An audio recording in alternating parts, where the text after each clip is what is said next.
Vale, la NAU es la unidad neuronal acupuntural, se llama, ¿vale? Es como una traducción que se la ha hecho lo que es la medicina occidental de una gran cantidad de estructuras que confluyen dentro del punto de acupuntura. Entonces, la NAU es la unidad acupuntural neural. La traducción es así. ¿Vale? Okay. Y eso es lo que comentaba, que no había puesto a grabar sobre lo que preguntaste ayer de los ductos de Boham.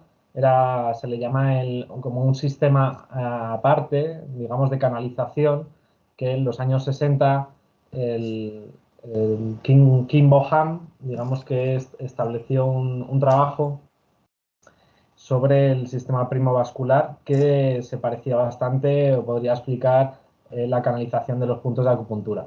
Lo que pasa es que bueno, se quedó en ese momento en hipótesis, la comunidad científica no lo aceptó en su momento y ahora en los últimos años se ha vuelto a recoger ese concepto del sistema primovascular que hablaremos en la clase de hoy. ¿Vale? En la clase de hoy vamos a terminar de hablar de las bases neurofisiológicas de la acupuntura, que nos quedaba por ver algunas cosillas. Ayer, digamos que empecé a hablar del sistema nervioso, pero luego me metí ya con lo que eran las bases, ¿vale?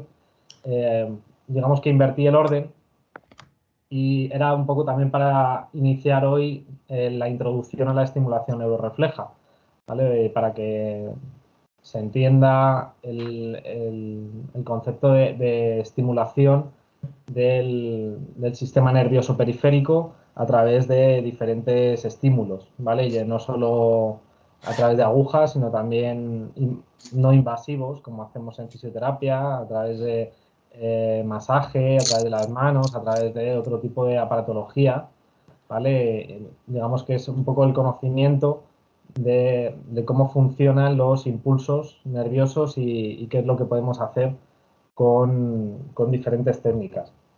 Pero vamos, lo que vamos a ver hoy es un poco la introducción y el trabajo que hicimos de hacer un mapeo de los puntos de acupuntura, cómo podíamos acceder al sistema nervioso periférico, a los diferentes tractos nerviosos periféricos para poder tratar diferentes lesiones. ¿Vale? Luego, además, os he preparado un par de juegos con el Kahoot que os dije ayer, ¿vale? Para que sea un poco más interactiva la clase que ayer. Y, y bueno, ¿tenéis alguna pregunta más de lo que hemos visto? De todas formas, haremos un pequeño resumen también para sintetizar lo visto hasta ayer, porque ayer, bueno, pues era mucha materia y en los apuntes también hay mucha materia. O sea, es decir, que no hemos dado todo lo que había en los apuntes porque es que es imposible. Hay una gran cantidad que, bueno, que nos lo dejamos ahí aparte y estamos viendo un poco lo más importante, ¿vale? Y lo que más vamos a aplicar en este curso y lo que más nos interesa a nivel de dolor. ¿Alguna pregunta tenéis por ahí?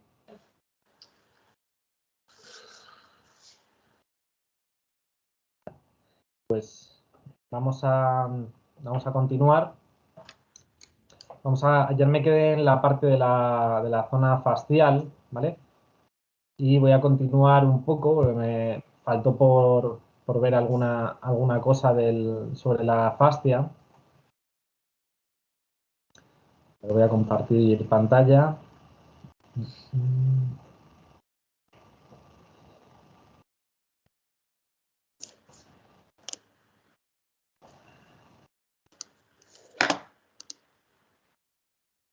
Bueno, ayer vimos, recuerdo un poco, hemos visto los diferentes campos de acción de la acupuntura, desde la parte de la epidermis, hemos pasado por la dermis, hemos visto la fascia.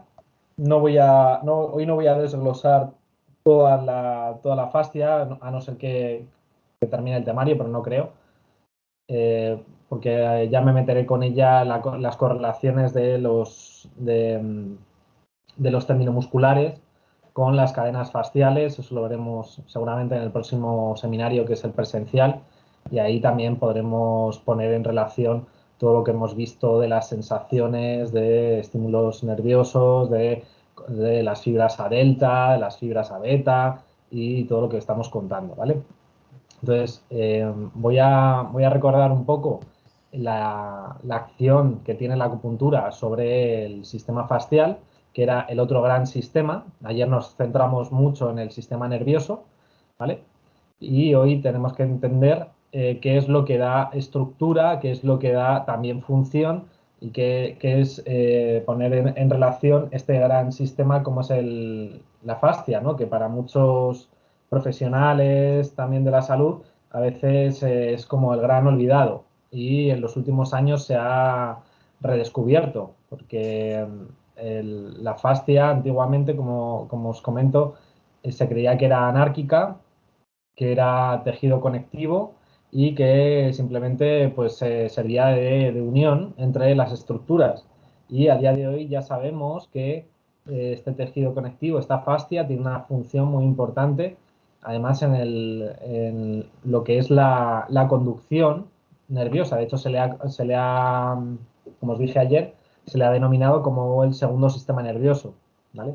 Que es curioso, digo, porque en la tradición china el concepto del Shen, creo que ya lo habréis visto, ¿no? El concepto de Shen o de mente, en los clásicos de medicina china se dice que el Shen acompaña a los tendinomusculares, es decir, que circula por los canales tendinomusculares y circula por los canales internos también. Entonces, el Shen dice que va acompañado de la energía Wei Qi, ¿vale? De la energía defensiva. Es decir, que lo que es la conciencia de la persona, las emociones, van acompañando a esta capa de fascia, a esta energía defensiva. Más concretamente lo podemos ver, seguramente si muchos de vosotros sois terapeutas manuales, cuando desbloqueáis una contractura o cuando desbloqueáis o hacéis una terapia miofascial, y en muchas ocasiones la persona experimenta una liberación emocional, incluso puede empezar a llorar, eso es muy, muy típico en consulta. Y concretamente hace poco traté a una chica que venía muy, muy, muy congestionada, muy rígida. De hecho, en el diagnóstico se le veía claramente un estancamiento de chi de hígado, ¿vale? Según cómo lo identifican los patrones de la medicina china.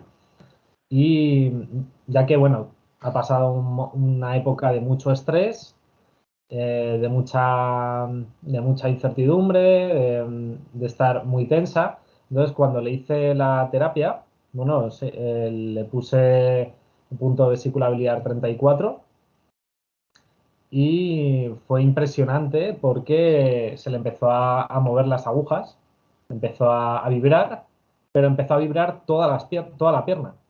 De arriba abajo, las dos piernas empezó a vibrar y esa sensación de vibración se le pasó a todo el cuerpo.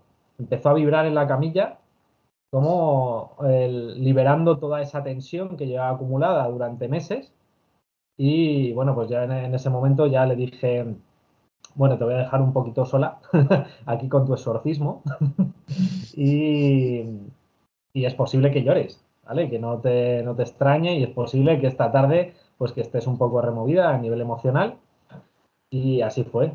Es decir, la chica se quedó, o sea, tuvo una liberación emocional impresionante y por la tarde igual, estuvo llorando toda la tarde y tal. Pero para que veáis la implicación de la fascia a nivel mental, a nivel emocional, ¿vale? Entonces esto ya lo describían la tradición china. Digamos que la fascia tiene memoria y las emociones se albergan en ciertas zonas de la fascia, ¿vale? Hay una parte, por ejemplo, hay una zona del cuerpo que es muy característica, que es la zona del pecho. Toda esta zona del pectoral también se congestiona mucho y de hecho hay muchos de los dolores de espalda, de los dolores recurrentes o dolores crónicos que se producen en la zona de los romboides, en la zona dorsal de la espalda, tienen su origen en una retracción pectoral, ¿vale? Entonces, muchas veces como terapeutas nos enfocamos en tratar la parte de atrás, ¿vale? Y de machacar, de sacar todo el instrumental, de sacar los ganchos, de sacar el 3D Tool, de meter el dedo y, o ventosas y sí es verdad que mejora durante un periodo de tiempo, pero son dolores que son recurrentes, ¿no? Y cuando nos empezamos a tratar a nivel de la fascia pectoral, toda esta zona, podéis observar que la patología empieza a mejorar, ¿vale? Y lo que he observado también, con respecto a lo que estaba comentando, es que empiezan a liberar emociones, ¿vale? E igualmente lo he vivido en mis propias carnes, porque también cuando me han tocado aquí en la zona del REM-MAI, en la zona del esternón, y me han liberado también, he tenido liberaciones emocionales bastante fuertes, ¿vale? Un ejemplo que tuve hace poco fue bueno, he tenido varios, pero uno característico es un chico que trato y bueno, él me había comentado que había sufrido algún tipo de abuso de pequeño y al tocar en la zona de la fascia pectoral, automáticamente el chico empezó a llorar, empezó a decirme que parase porque le estaba recordando a su infancia, ¿vale? Y eso no solo me ha pasado con él, me ha pasado con más personas, me ha pasado con otro chico también que tenía un problema de hombro. Recientemente igual empecé a tratar la fascia pectoral e igual me dijo que se transportó a la edad de 5 años y que tenía una sensación de abandono por parte de su madre. Es decir, que para que tengáis en cuenta cuando tratéis a este nivel, ¿vale? A la zona del pecho. Y os hago una pregunta. ¿Qué canales pasan por ahí? Por la zona del pecho que os estoy comentando, para que pueda desembocar eso. A ver si me dais una respuesta. Riñón pasa por ahí, ¿no? Ahí está. Corazón. Corazón también. Pasa riñón, Pulmón. pasa corazón. ¿Bazo pasa o se desvía un poco? Es que no me acuerdo. El bazo también, pero se desvía un poco. Sí, ¿verdad? Estómago. Tiene más relación con el riñón y tiene más relación con la memoria de la infancia, ¿vale? Porque el riñón, según la tradición china, digamos que alberga la memoria ancestral y alberga la memoria de largo plazo. Entonces, efectivamente, cuando tocamos puntos de riñón. También pasa por ahí el pericardio, ¿vale? El canal de pericardio, a nivel también del pectoral menor, tenemos el punto 1 de pericardio, que muchas veces es doloroso, también es un punto alarma. Los puntos alarma de la zona ventral, ya los veremos, ya los que hayáis estudiado un poco de acupuntura y hayáis estudiado también osteopatía, seguramente lo hayáis relacionado con los puntos neurolinfáticos de Chapman. Sí. ¿Vale? Son puntos donde hay confluencia de vasos linfáticos y también ganglios y también vasos, o sea, sanguíneos. Entonces son puntos que si son dolorosos a la palpación es porque pueden estar congestionados, ¿vale? Y hablan de los órganos internos, ¿vale? Entonces son puntos que si son dolorosos son para tratar, ¿vale? Y la verdad es que funcionan muy bien, ¿vale? Y correlacionan con los puntos neurolinfáticos de Chapman, ¿vale? Chapman, que fue un osteópata y fue doctor que relacionó esos puntos con puntos de congestión con los órganos internos. De hecho, se estudia en osteopatía visceral y concuerdan perfectamente con los puntos de acupuntura, los mo ventrales. Entonces, esos puntos pueden desembocar en reacciones emocionales, como os estoy comentando. El punto 1 de pericardio, como os he dicho, pasa por ahí. El pericardio, como a nivel emocional, tiene una gran implicación. Seguramente ya habéis visto que está considerado como el, el ministro, ¿vale? Es el que protege al corazón, es la fascia que protege al corazón y tiene implicaciones a nivel nervioso tiene una relación muy estrecha con la rama ventral del nervio vago, ¿vale?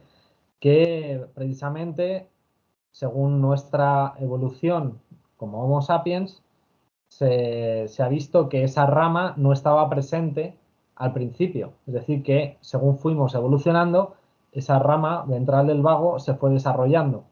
Y pasa lo mismo con el canal del pericardio, que dicen también en los antiguos textos que fue un canal que se desarrolló más tarde, ¿vale? Y coincide con o sea, corresponde con ese tracto nervioso que es la rama ventral del vago.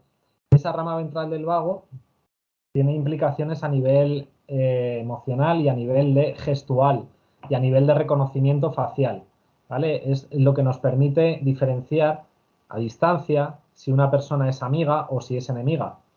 Y eso es importante a nivel de evolución de la especie, ya que nos ha permitido llegar hasta nuestros días, sobre todo porque nos ayudaba a diferenciar a aquel que era enemigo de aquel que era amigo. Es decir, si tú ves a alguien de lejos y viene con mala cara, tú ya sabes tú ya sabes identificar que viene de malas, ¿vale? Que hay días que dices, bueno, este viene revenido, prefiero no hablar con él, ¿vale? Pues eso lo permite esa rama ventral del vago. Y lo permite el canal del pericardio, que es el ministro y es el que trata con el exterior, ¿vale? O sea, para que entendáis la relación a nivel emocional, más allá de a nivel físico, como es el pericardio como una fascia que protege al corazón, una triple fascia, ¿vale? Bueno, como voy a comentar, voy a seguir hablando de la fascia como una estructura tridimensional, ¿vale? Que, como vimos ayer, que tiene una canalización, como se ha visto, gracias a los descubrimientos del intersticio o como gracias a las hipótesis que veremos más adelante, como son los ductos de Boham, que hablaremos luego. Bueno, hablábamos también de la acupuntura que tiene influencia sobre la misma, sobre la fascia, como os he dicho, y permite una liberación de la misma, permite una tracción, ¿vale? El efecto es totalmente mecánico de la acupuntura sobre esta fascia y la dividimos o la han dividido en fascia superficial y fascia profunda, aunque también hay otros autores que la dividen en tres, ¿vale? Esta fascia superficial que separa el músculo de la piel y forma parte de la hipodermis, se compone del tejido conectivo areolar, tejido adiposo, ¿vale? Como con función aislante y de protección. Ese tejido adiposo, nosotros en medicina tradicional china lo identificamos como humedad, ¿vale? Como parte de la humedad que, que es parte del elemento tierra, ¿vale? Del bazo páncreas y el estómago. Pero vamos, ese tejido adiposo es fruto de esa acumulación, ¿no? De reservas por parte del bazo páncreas. Y que tiene una función de humedecer, tiene una función aislante y también de protección.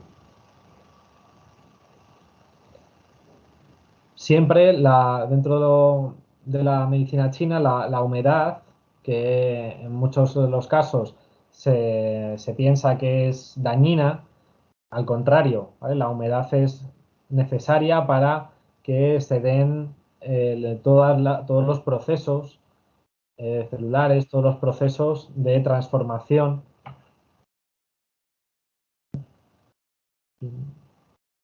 Ya entramos, ¿no? Vale.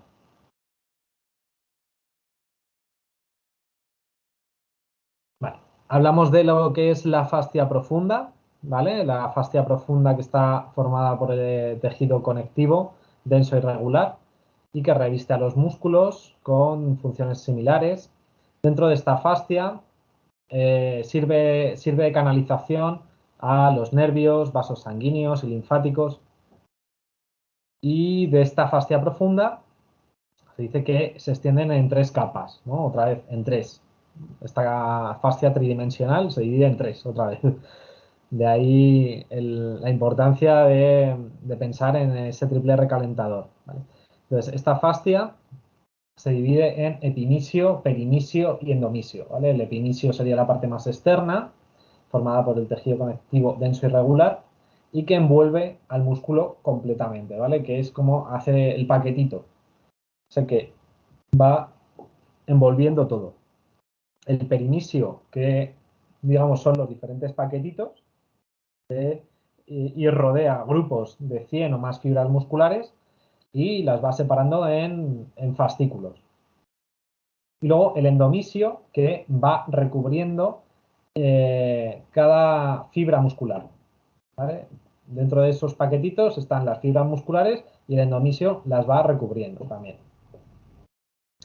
Y más allá de estas 3 estructuras, del epimisio, perimisio y endomisio, se forma lo que son los tendones, ¿vale? Gracias a esta fascia que se va haciendo más densa y se conecta a la parte ósea. Como os comentaba ayer, esa fascia, o sea, esos tendones tienen mucho que ver con la estructura de la vesícula biliar, ¿vale? Y del hígado y vesícula biliar que le tienen que dar esa nutrición, como sabemos, el hígado, parte de su sangre va hacia los tendones y le da esa tensión muscular, ¿vale? Esta fascia participa en la mecanotransducción cuando nosotros giramos la aguja y le damos ese efecto mecánico. Aquí vemos la representación,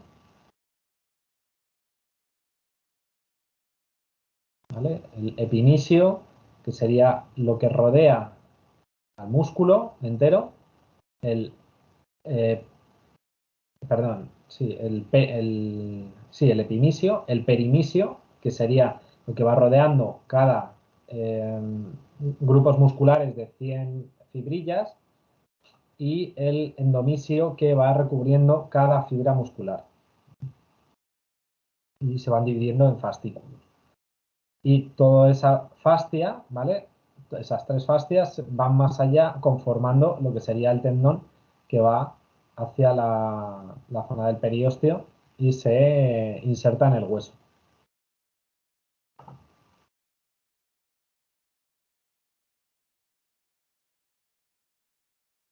Vamos a desglosar otra vez la fascia con esta imagen. Vemos que la dividimos igual en fascia superficial, que divide el tejido adiposo y que es conocida también como capa subcutánea o hipodermis, y la fascia profunda, ¿vale? Luego tenemos las capas subserosas, que están entre la membrana serosa y la fascia profunda y está formada el tejido areolar.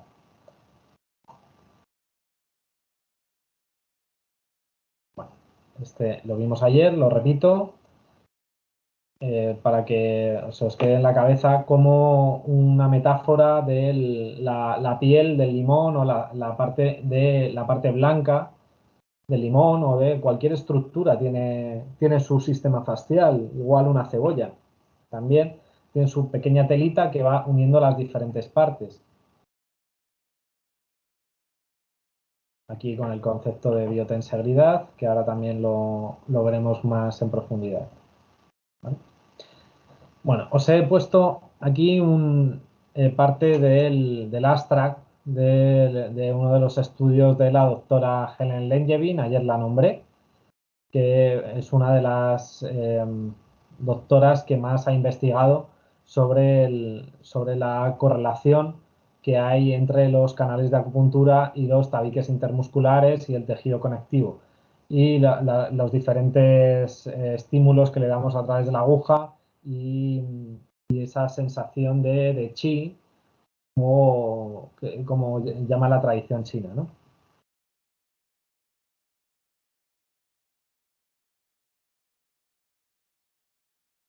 Bueno, dentro de la medicina china conocemos puntos de acupuntura que ejercen efectos distales para patologías musculares. Esto también lo veremos cuando hagamos la introducción de la estimulación neurorefleja y para ciertas técnicas que utilizamos de forma distal, ciertos dolores, por ejemplo, de cabeza, que utilizaremos puntos de las piernas o puntos de los pies para tratarlo, ¿vale? Se dice que el buen médico trata el dolor de cabeza desde los pies. Eso es porque utiliza estímulos mecánicos, además de estímulos nerviosos, como vimos ayer, utiliza estímulos mecánicos de la fascia para descongestionar los canales, ¿vale? En concreto, hablamos en este caso del canal de la vejiga y que conforma, ya lo veremos, la fascia superficial profunda o la cadena fascial superficial, posterior, perdón, que conecta esta fascia desde la planta del pie, lo que sería la fascia plantar, hasta la parte de la frente, ¿vale? O sea, es una membrana que va haciendo paradas en las estructuras óseas, pero es una continuidad de la fascia, es una continuidad del tejido que se ubica desde la planta del pie hasta la frente. Entonces, dolores de cabeza podemos tratarlos perfectamente desde el canal de la vejiga. En concreto, pues tenemos los puntos Luo de vejiga 58, que es punto Luo de la vejiga. Tenemos vejiga 40, ¿vale? Que es el punto tierra, como llama la medicina china, el canal de vejiga y se le llama también el punto maestro de las lumbares, de experiencia clínica, ¿vale? Es un punto vejiga 40 que lo veréis en los tratamientos de protocolos de acupuntura en la mayoría de tratamientos de lumbares, ¿vale? Como siempre, procuro matizar este punto, funciona mejor si la lumbalgia es de tipo agudo, ¿vale? O si es por exceso, por insuficiencia, bueno, pues también puede funcionar, pero no tanto a nivel de fascia. Pues sí, a nivel de estímulo nervioso, ya que a este nivel pasa el tibial, el nervio tibial exterior por esa zona, hace una derivación, el ciático, un poquito más arriba, se divide en ciático peroneo y el tibial, ¿vale? Entonces, a este nivel podemos coger también las ramas del sural, del tibial y del sural. Entonces, luego tenemos un poquito más abajo el punto vejiga 57, ¿vale? Que se llama el peso que soporta la montaña. En la traducción de medicina china, pues es muy bonito, la verdad es que la traducción, pero a nivel práctico lo que hace es que descongestiona, es un punto de unión, ¿vale? Como veis, de la parte de miotendinosa, ¿vale? Donde se juntan los gemelos o gastrocnemios con la parte del tendón de Aquiles, ¿vale? Y es una zona de confluencia muscular y de fascia muy importante. Lo que hace este punto es que descongestiona toda la espalda, ¿vale? Tanto el 57, que muchas veces se toma como Luo, y el 58. En concreto, el 58 muchas veces se utiliza en microsangría para liberar y descongestionar la musculatura de la espalda, sobre todo en contracturas, como llamo yo, añejas, que ya se han convertido en perennes.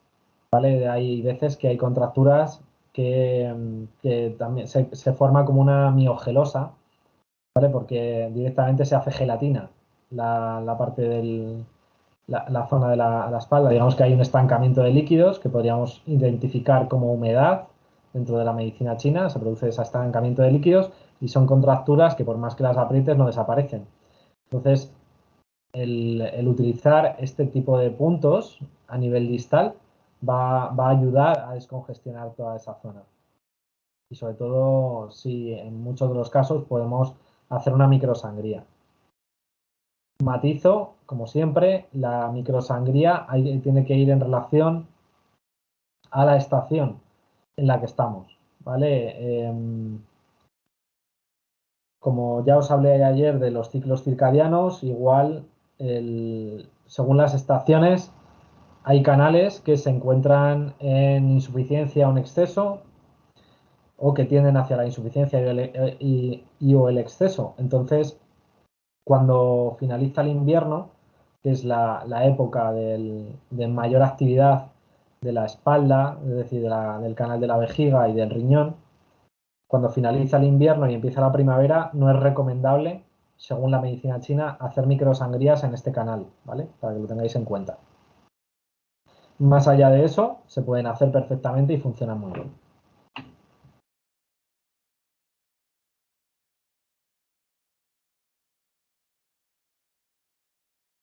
Bueno, hablamos a continuación de los planos intermusculares, como hablaba la doctora Helen Langevin en, en Harvard, porque ella es doctora investigadora en Harvard, y vemos que algunos de los canales y puntos de acupuntura, como ya hemos comentado, se localizan entre grupos de músculos separados por las fascias musculares o estructuras intermusculares.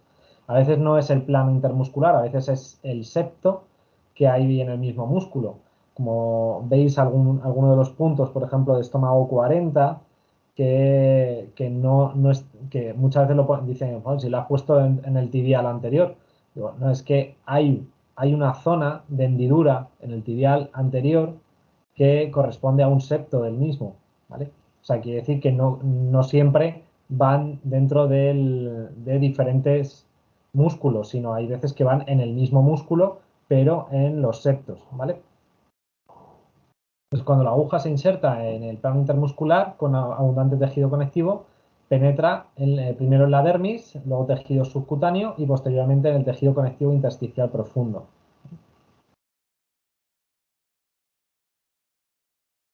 Y en contraste, una aguja que se inserta lejos de un plano de tejido conectivo, que hay veces que también utilizamos eh, zonas de músculo directamente, la aguja penetra en la dermis, en los tejidos subcutáneos y alcanza estructuras como el músculo y el hueso, ¿vale? Eso se hace, pues, por ejemplo, cuando hacemos punción seca, que dentro de la punción seca ya estaba contemplada dentro de las técnicas de acupuntura, ¿vale? Como una técnica de liberación de la musculatura o de liberación de contracturas dentro de las técnicas B. ¿Vale? No sé si habéis visto las técnicas B, algunos, sé que muchos sí, pero no sé si todos las habéis visto. Bueno, aquí otro ejemplo. Como vemos, la aguja va en el plano intermuscular entre el músculo bíceps femoral y el vasto lateral. Vemos aquí el bíceps femoral y el vasto lateral. Perdona, ¿te puedo hacer una pregunta? Sí, claro. Vale, es que cuando hemos estado con lo de al lado de los gemelos, has dicho que era el vesícula 57 y el 58, pero ¿no es el 56? ¿O yo lo he entendido mal? Si es el 56, ¿cuál? En vez de la vesícula 58, yo en mis apuntes tengo 56. De vejiga, Sí, ¿te refieres? en vejiga. Pero, ¿cuál es la pregunta en sí? ¿Que cuál está equivocado? Si está equivocado mis apuntes. Hay un error, sí, en los apuntes. El punto más bajo. Es que tu punto, tú pones 58. Yo en mis apuntes tengo 56. El punto No, 56. es 58. Vale, Está errado. vale. Sí, el 58, que es el luo de vejiga, es el punto más abajo. El 56 está más arriba. Vale, vale. Está Es que me aquí estaba el haciendo 58. ya un lío. Digo, algo no tengo bien yo. Algo no cuadra, ¿no? Claro, Pues sí, gracias. está errado.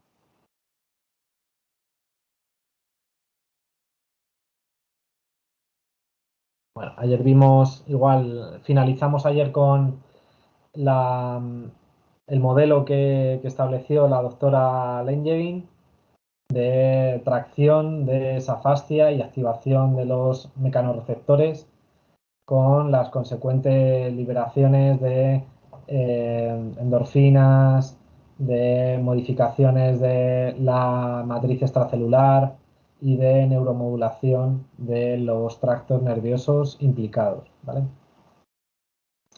Vimos igual la imagen de la fascia, cómo se queda enrollada alrededor de la aguja, ¿vale? Y el intersticio, que fue descubierto en el 2018 y que influyese sobre esa canalización del líquido intersticial al menos en el 20% del mismo. Aquí otra imagen del mismo estudio de la doctora Langevin. Hizo una comparación de un punto de acupuntura con, en concreto, de vesícula biliar 32, con un punto al azar, que estaba como a unos 3 centímetros cercano a vesícula biliar 32, pero que no coincidía como punto de acupuntura. Y observó en el ultrasonido, ¿vale?, como la parte de hendidura dentro de lo que era la fascia en el vasto lateral. Si podéis observar la línea en el punto de acupuntura, vemos esa hendidura en el punto donde coloca la aguja, y a la hora de la práctica lo podréis palpar con los dedos, ¿vale? Eso es desarrollar la sensibilidad, y los puntos clásicos de la acupuntura normalmente están en las hendiduras, ¿vale? Aquí lo puso en relación con el ultrasonido. Como veis en el punto de control que hizo, aquí no hay hendidura, ¿vale?, dentro de esa fascia.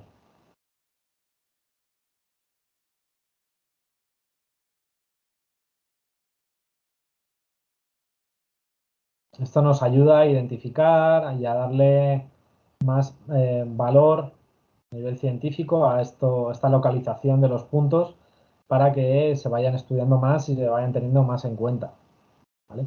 Porque hasta hace bien poco, como os digo, los puntos de acupuntura, la gente, digamos, que se lo tenía que creer que estaban ahí. Pero, como veis, realmente están. Y aquí, dentro del mismo estudio, hizo varios cortes de los diferentes puntos de acupuntura, aquí pulmón 3, el triple recalentador 12, pulmón 2. ¿Vale? Hay algunos que no llegan a coincidir del todo, pero la gran mayoría, si son puntos de acupuntura, si no coinciden con el tabique intermuscular, es los septos del mismo músculo, ¿vale? Intestino delgado 8, corazón 3, pulmón 3, pulmón 5.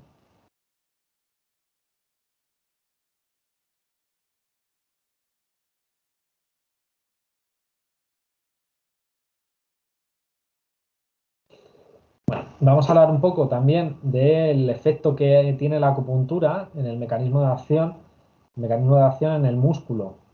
Hemos hablado de la epidermis, de la dermis, de la fascia, y hablamos ahora del del efecto que tiene sobre el músculo, ¿vale? El músculo está relacionado, como os comenté ayer, con la tierra, que es el bazo páncreas, ¿vale? Y ya que este sirve de nutrición a los músculos y controla a los mismos. Se dice que la acupuntura conecta el cielo y la tierra, ¿vale? Es una forma de conectar la parte del cielo con la tierra, que en este caso sería la musculatura. Hay una técnica acupuntura que consiste en introducir la aguja hasta el músculo estriado, alcanzando la parte de las fibras y usos musculares y por consiguiente la relación anatómica en este aguja y este músculo puede tener una equivalente dentro de su filosofía de conectar ese cielo y la tierra, ¿vale? Los usos musculares participan en las siguientes respuestas desencadenadas por la acupuntura, ¿vale? Que son la de la activación de respuestas reflejas miotáticas, el reclutamiento de motoneuronas en esa sensación de chi por el estímulo acupuntural y reciben el estímulo acupuntural para transmitirlo monosinápticamente a muchas motoneuronas del músculo correspondiente para inducir su contracción.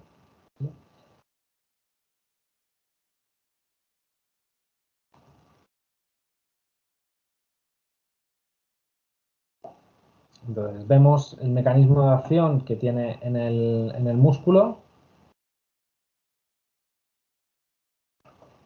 en el músculo estriado y tendones y ligamentos, ¿vale? Ese efecto de reflejo contráctil, reflejo tendinoso y producción de miosinas y trofismo muscular.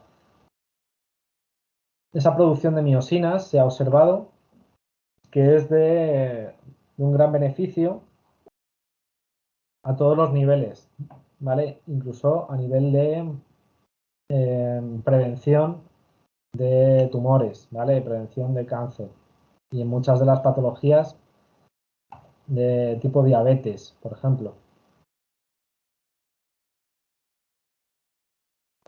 Bueno, y concretamente nos vamos a pasar ahora a la acción que tiene la acupuntura sobre los puntos gatillo, ¿vale? Los puntos gatillo son, como se han desarrollado, se ha estudiado mucho desde el punto de vista occidental. En la medicina china hay varios estudios, por ejemplo, de Peter Dosser, que hizo 3 estudios bastante importantes de correlación de puntos de acupuntura con puntos gatillo, observando entre ellos entre un 90 y un 95% de correlación, ¿vale? De puntos dolorosos o puntos gatillo con puntos de acupuntura. En concreto podemos nombrar algunos, por ejemplo, intestino delgado 11, como el punto gatillo del infraespinoso. Tenemos puntos gatillo del trapecio, que corresponden también con vesícula biliar 21. Puntos gatillos del pectoral, que estaba hablando antes, también que coinciden con puntos de riñón, o puntos de pericardio 1, por ejemplo, de punto del pectoral menor. Es decir, que si veis el estudio de Peter Dosser, si queréis luego os lo pongo por el grupo, vemos una gran correlación, ¿vale? De estos puntos con los puntos gatillo, que en medicina china se denominan puntos ashi, ¿vale? Puntos dolorosos. Entonces, estos puntos gatillo corresponden a estas zonas musculares donde la sarcómera se sobreactiva, ¿vale? Y se muestra como un punto hiperirritable, ¿vale? Y que se le asocia un nódulo que es palpable y que es hiperalgésico, dentro de lo que es una banda tensa. Aquellos que trabajéis con las manos sabéis de lo que estoy hablando, ¿vale? Cuando cogemos al músculo y palpamos una banda tensa dentro del músculo y buscamos el punto correspondiente que nos va a dar un dolor referido hacia otra zona del cuerpo, ¿vale? En muchos de los casos coincide con el recorrido del canal de acupuntura. Por ejemplo, el que os he comentado, el intestino delgado 11, coincide bastante con el canal de intestino delgado. Bueno, estos puntos gatillo que pueden clasificarse con la base a su localización, sensibilidad y cronicidad en puntos gatillo activos o latentes, ¿vale? Punto gatillo activo es cuando tenemos el dolor referido, por ejemplo, dolor de cabeza en la zona de la sien, y para desactivarlo tenemos que irnos al trapecio, ¿vale? Y desactivar pues con diferentes técnicas dentro de la fisioterapia, con inhibición, por ejemplo, de isquémica, por ejemplo, de apretar el punto hasta producir una isquemia, o por ejemplo las técnicas de Mitchell, de estiramientos, técnicas de fuerza muscular, o hay en ocasiones técnicas que se pueden hacer de inyección de lidocaína, por ejemplo, de terapia neural o de punción seca.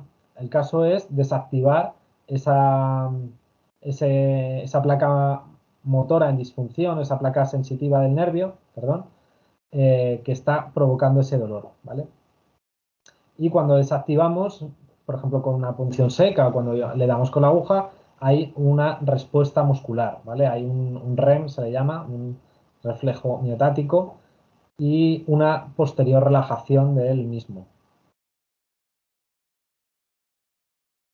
Estos puntos gatillo también pueden encontrarse fuera de los vientres musculares, también a nivel de la piel, a nivel de tendones, a nivel de ligamentos, ¿vale? También se observan en, pues, por ejemplo, en la articulación acromioclavicular, también los podemos observar, o a nivel de, por ejemplo, de esguinces de tobillo o en periosteos.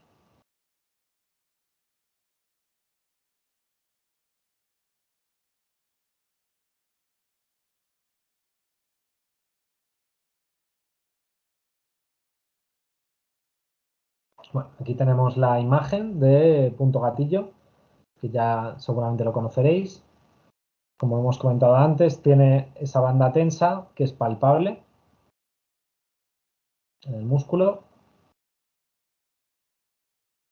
Y tenemos normalmente como zonas de tensión dentro de esa banda tensa y pueden surgir puntos gatillo en la zona de la inserción con el hueso, un punto gatillo en la zona central y otro punto gatillo en la otra zona de inserción, ¿vale? Tienen estas características.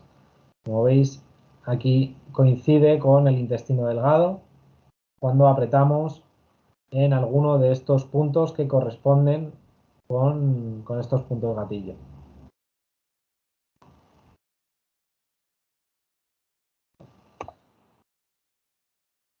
Bueno, vamos a pasar ahora a ver lo que habíamos comentado antes de los ductos, ¿vale? Los ductos de Bonham, que me preguntó Álvaro, se le llama el sistema primo vascular, ¿vale? Es una hipótesis sobre los puntos de acupuntura que se desarrolló en los años 60 a cargo del doctor Kim Boham, finales de 50, 60, ¿vale? Y que lo realizó en el Instituto Nacional de Investigación en Corea e identificó un sistema novedoso circulatorio y que le denominó sistema primo vascular, ¿vale?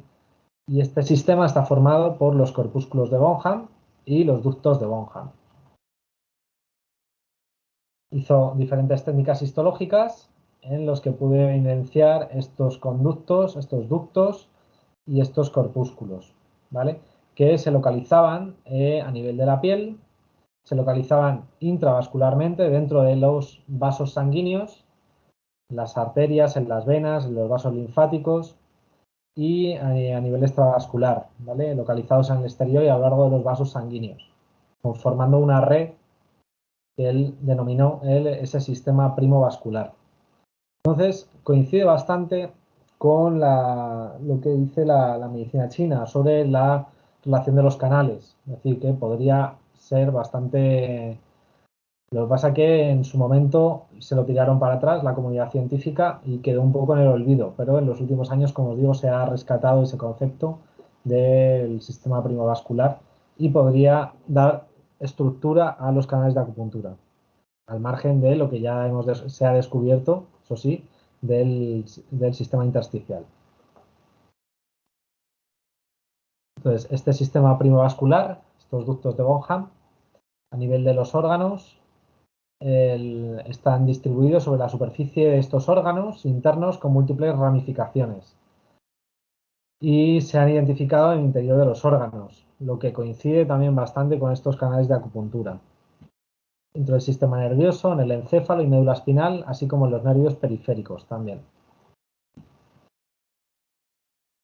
Se han identificado en el tejido tumoral, ¿vale? Y en este sentido se plantea la posibilidad de que constituyan un medio de migración de las células cancerosas a los otros tejidos, provocando las metástasis. También se ha pensado con el intersticio, ¿vale? Estos ductos y corpúsculos de Bonham forman el sistema colectivo independiente que conecta a todos los tejidos del cuerpo. Contienen células con potencial eléctrico y excitabilidad similar a las células musculares lisas, por ejemplo, la actividad eléctrica espontánea, así como la presencia de canales de calcio. Entonces, puede correlacionar bastante con lo que serían los canales de acupuntura, lo que hablan de la diferenciación de los canales, lo que nos habla la medicina china, de los canales Luo, de los canales Luo longitudinales, los divergentes, es decir, que podría ser. Pero bueno, todavía seguía siendo una hipótesis. Y otra hipótesis sería la de los microvasos, ¿vale? También hay otra hipótesis con respecto a los canales de acupuntura, que estos microvasos tendrían correspondencia con ramificaciones de los vasos sanguíneos. Y con base en la teoría de onda caótica de un fractal continuo se ha propuesto que el sistema de meridianos y acupuntos es una red de paquetes neurovasculares constituida de ramificaciones para conectar estos órganos internos, extremidades periféricas y órganos.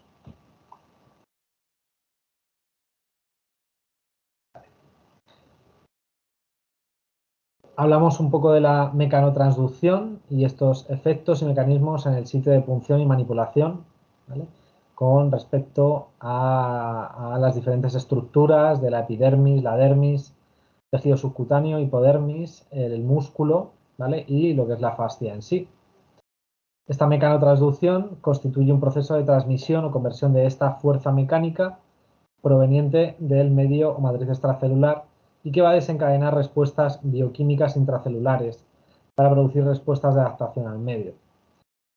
La matriz extracelular, que está compuesta de un conjunto de fibras intertejidas de tejido conectivo, como las fibras de colágeno, elásticas, reticulares, y que componen una sustancia fundamental amorfa y distintos elementos como fibroblastos, miocitos, entre otros. Como os comenté ayer, el fibroblasto es la estructura más importante a la hora de entender ese mecanismo de formación de la matriz extracelular, de la fascia y de este fibroblasto que se convierte gracias a estas tensiones y a este principio de biotensibilidad en miofibroblasto, ¿vale? Por la síntesis de fibras de colágeno, fibras de actina también. Entonces, la aguja constituye la fuerza mecánica que va a incidir sobre los tejidos como la piel, el músculo, ¿vale? Le da ese efecto de tracción. Como hemos visto anteriormente, gracias a eso vamos a poder tratar a distancia. Entonces, lo que os estaba comentando, el principio de tensibilidad es un modelo arquitectónico, ¿vale? Ayer ya os puse una imagen de esa estructura arquitectónica que se utiliza en arquitectura, creada en los años 60 por el arquitecto Buckminster Fuller, y que ha mostrado que distintos elementos celulares comparten este principio en lo referente a la estructura, ¿vale? La estructura con tensibilidad que puede orientarse en todas las direcciones sin que se aprecien variaciones por distribución de peso en sus elementos. La verdad es que es increíble cómo se mueve el cuerpo, cómo se adapta, cómo la fascia se va conformando en función de la profesión de la persona, por ejemplo, de su actividad física, es decir, cómo se va acoplando, es maleable totalmente y va modificándose sin que a nosotros realmente seamos conscientes de ello y sin que nos ocasione un perjuicio, ¿no? A corto plazo. Las células mecanosensibles no especializadas, el citoesqueleto es el protagonista de la mecanotransducción. Y esta respuesta de carga mecánica se produce una remodelación de los elementos del citoesqueleto. Como vemos en la imagen que tenéis en los apuntes, el concepto de tensegridad aplicado al fibroblasto, ese modelo de tensegridad en estados de separación y compresión, en estado de diferenciación y de fibroblasto diferenciado, ¿vale? Cómo se separa, cómo se adapta, ¿no? a las diferentes, a su entorno. Este concepto os voy a comentar que lo podemos ver desde la medicina china, desde los clásicos, en el concepto, otra vez, del triple recalentador, ¿vale? El triple recalentador, el Shan Yao, es el que permite la adaptación al medio, ¿vale? En medicina china, cuando queramos ayudar a la persona a adaptarse a su entorno, deberemos de trabajar sobre el vector del triple recalentador, ¿vale? Que es, digamos, la expresión de esa canalización del sistema intersticial y, por ende, de la fascia en sí que le soporta. Entonces es, digamos, la máxima expresión de adaptación al entorno, ¿vale? Cuando una persona es un inadaptado social, porque esto podemos entenderlo a todos los niveles, a nivel emocional o a nivel estructural o a nivel físico, cuando una persona no se adapta a su entorno, es necesario el tratar el triple recalentador. Por ejemplo, el TR5 le podría ayudar o cualquiera de por ejemplo, las alergias, ¿vale? Las alergias, al fin y al cabo, es una falta de adaptación a los agentes externos que el cuerpo lo identifica como un patógeno, ¿no? Como algo dañino, porque no se adapta a él. Entonces, por eso, cuando hacemos tratamientos de alergias, uno de los vectores también que hay que tratar sí o sí es el triple recalentador, ¿vale? Bueno, vamos a hacer, ahora seguimos hablando de atrapamiento de la aguja. Hacemos un pequeño descanso de 5 minutos y continuamos con esto, ¿vale?